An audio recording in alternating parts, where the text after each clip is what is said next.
آج کا ہمارا ٹاپک ہے ربائی۔ ربائی عربی زبان کا لفظ ہے جس کا معنی ہے چار اجزاء والا۔ ربائی نظم کی ایک قسم ہے، جیسا کہ نام سے ظاہر ہے کہ ربائی چار مصروں پر مشتمل ایک نظم ہوتی ہے۔ اس کا پہلا، دوسرا اور چوتھا مصرع ہم قافیہ ہوتے ہیں، جبکہ تیسرا مصرع الگ قافیے میں ہوتا ہے۔ ربائی میں ایک مکمل مضمون بیان ہوتا ہے، گویا کہ شاعر ان چار مصرعوں میں دریا کو کوزے میں بند کر دیتا ہے۔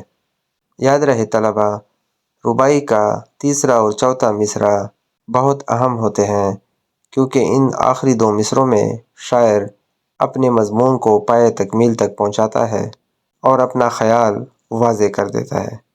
مثال کے طور پر دو رباعیاں پیش خدمت ہے۔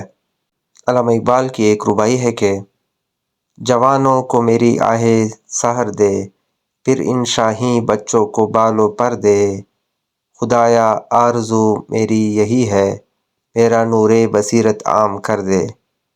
اس رباعی میں سحر، پر اور کر بالترتیب پہلے، دوسرے اور چوتھے مصرعے میں قافیے آئے ہیں، جبکہ تیسرا مصرع الگ قافیے میں ہے۔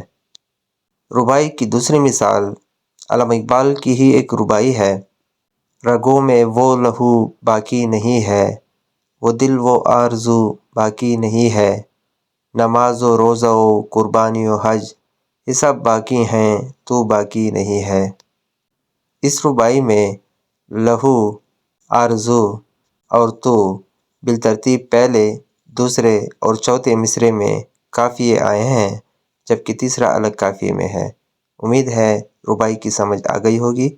اس طرح کی اور انفارمیٹیو ویڈیوز کے لیے میرے چینل کو سبسکرائب کریں۔ نوازش، شکریہ۔